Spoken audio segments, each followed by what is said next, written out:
la responsabilité de la femme est très importante dans la qualité de l'enfant qui va naître. Car certes, le parent dépose un certain destin, qu'on pourrait appeler un destin psychique, dans le ventre de la femme.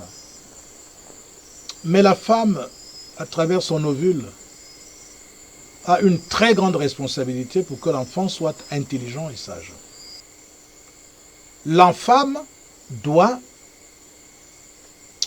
décider de faire un enfant lorsqu'elle est convaincue qu'elle peut lui donner une éducation basée sur l'amour et sur la liberté.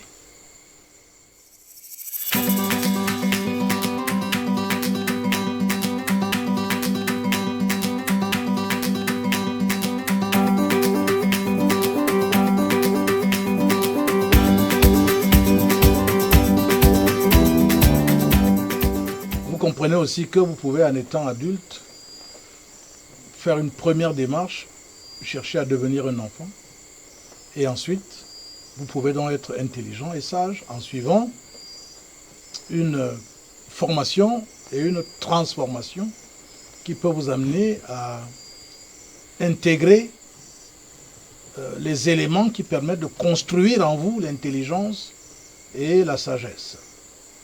Je voudrais emprunter si vous voulez, au titre de cette émission, Nature et santé, pour dire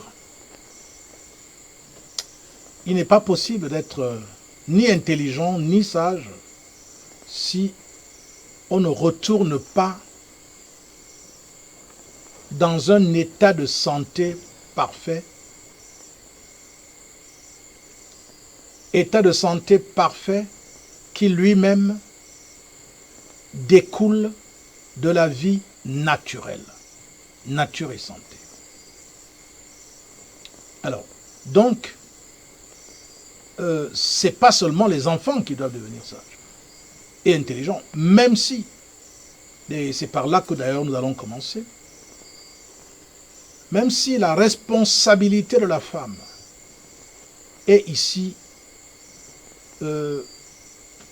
mise en exergue, parce que je peux le dire avec certitude, la responsabilité de la femme est très importante dans la qualité de l'enfant qui va naître. Car certes, le parent dépose un certain destin, qu'on pourrait appeler un destin psychique, dans le ventre de la femme. Mais la femme, à travers son ovule, a une très grande responsabilité pour que l'enfant soit intelligent et sage. Je vais parler de la notion d'atmosphère. Parce que la nature est une atmosphère. La nature est une atmosphère parce que atmosphère veut dire la sphère de l'esprit. Et ça veut dire cette atmosphère, c'est une tautologie, hein, elle est sphérique. C'est une sphère. Pour qu'il y ait une sphère, il faut qu'il y ait ce que le docteur Ngom évoquait tout à l'heure, il faut qu'il y ait une communauté. Parce que c'est une communauté qui peut constituer une sphère. Parce qu'une communauté est un ensemble de sphères je ne sais pas, le terme géométrique, c'est un ensemble de sphères concentriques. C'est ça une communauté. Et donc, c'est dans cette atmosphère, c'est-à-dire cette sphère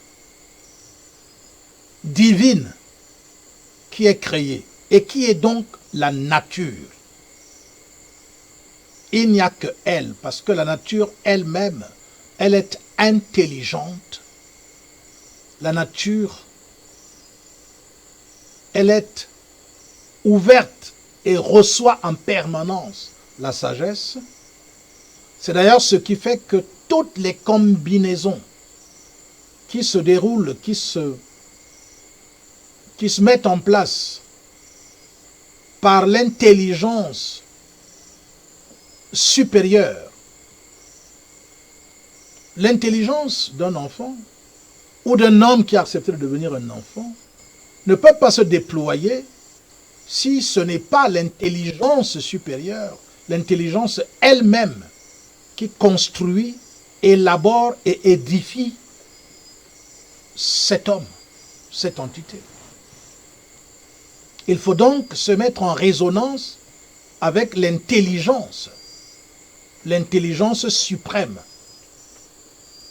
celle qui vous émerveille lorsque vous voyez la création telle qu'elle est, lorsque vous voyez un homme, même dans son aspect physique, vous vous dites, non, il y a quand même une intelligence.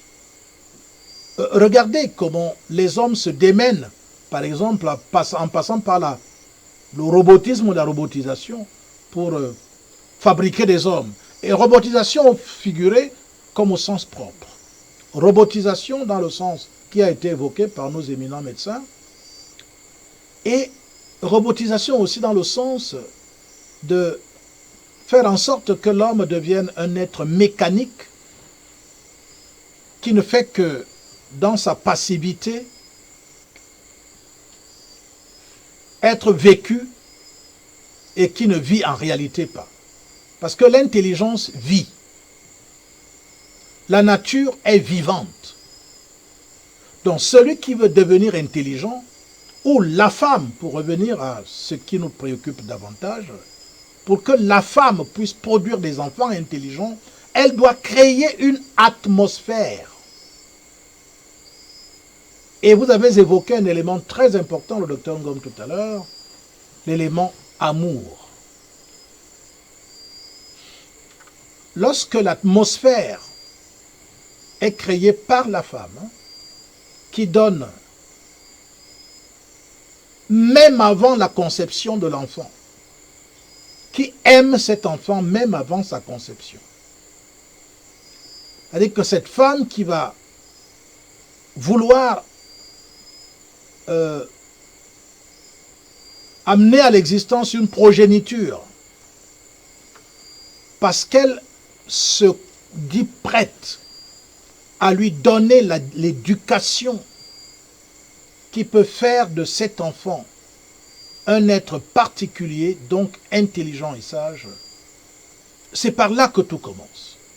C'est d'abord cette compréhension. La femme ne doit pas désirer de faire un enfant par égoïsme. Je crois que cela a été effleuré.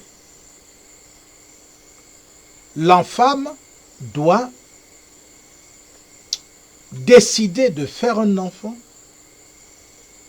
lorsqu'elle est convaincue qu'elle peut lui donner une éducation basée sur l'amour et sur la liberté. Si ce n'est pas le cas, eh bien, nous allons nous retrouver comme le monde fonctionne aujourd'hui, hasardeusement, avec des entités qui polluent l'atmosphère. Une atmosphère qui a été créée au départ par l'intelligence supérieure et qui est devenue aujourd'hui totalement polluée. Donc, la nature seule, si on revient dans son état initial, et il faut noter ici que la femme est le symbole de la nature. C'est pour cela que c'est elle qui porte un enfant dans son sein. Parce que la nature porte tout dans son sein lorsqu'elle est fécondée par le Créateur. Et ainsi se manifestent des choses belles, des choses intelligentes, des choses intelligibles. Or, la femme n'est plus naturelle.